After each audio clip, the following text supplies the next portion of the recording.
Hello hi అండి, అందరికీ నమస్తే. నేను మీ స్వాతి బూరా. దేవి శరన్నవరాత్రుల్లో 5వ రోజు అండి. అలంకరణ ఏంటో చూద్దాము. 5వ రోజు సెప్టెంబర్ 26, 2025 శుక్రవారం. చవితి తిథి, విశాఖ నక్షత్రం.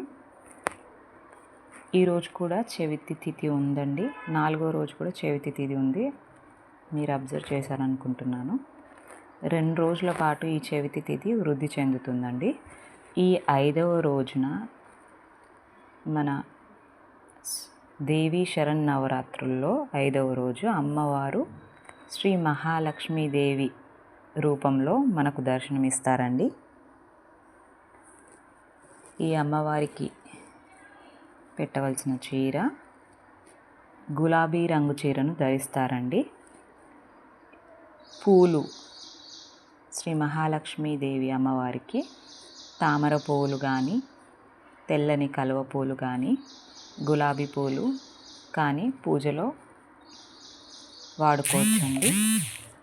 నైవేద్యం వచ్చేసి మహాలక్ష్మి అమ్మవారికి పూర్ణం బూరెలు, క్షీరన్నం, రవ్వ కేసరి మీ శక్తి కొలది సమర్పించుకోవచ్చండి. స్తోత్రాలు, అమ్మవారికి పఠించవలసిన స్తోత్రాలు లక్ష్మీ స్తోత్రాలు, అష్టోత్తరాలు చదువుకోవచ్చండి.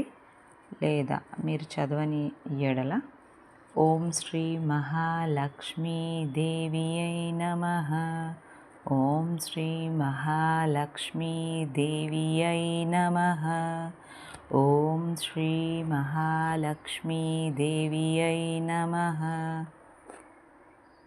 ఈ మహాలక్ష్మి అమ్మవారిని పూజించడం వలన మనకు ఐశ్వర్యము, ధనప్రాప్తి కలుగుతుందండి.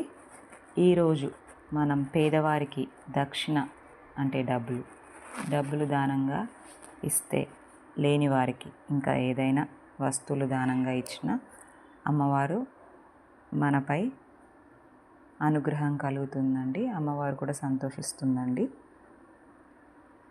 ఈరోజు 5వ రోజు మహాలక్ష్మి అమ్మవారి అలంకరణ రోజు. మనం నిషేధించవలసిన వస్తువు ఉల్లిపాయ. ఓకే అండి, ఇది 5వ రోజు అలంకరణ. మొత్తం మీకు వచ్చే ఈ సిరీస్, ఈ దేవి శరన్నవరాత్రులు కంప్లీట్ అయ్యాక మహాలక్ష్మి అమ్మవారి పైన కూడా ఒక వీడియో చేస్తానండి. కాత్యాయని అమ్మవారిది కూడా చేస్తానన్నాను కదా, అలాగే మహాలక్ష్మి అమ్మవారి మీద కూడా ఒక వీడియో చేస్తాను. ఎలా ఉంటే మనకి అమ్మవారి కటాక్షం కలుగుతుందో చూద్దామండి. Please, if you like the video, please subscribe to my channel. Thank you.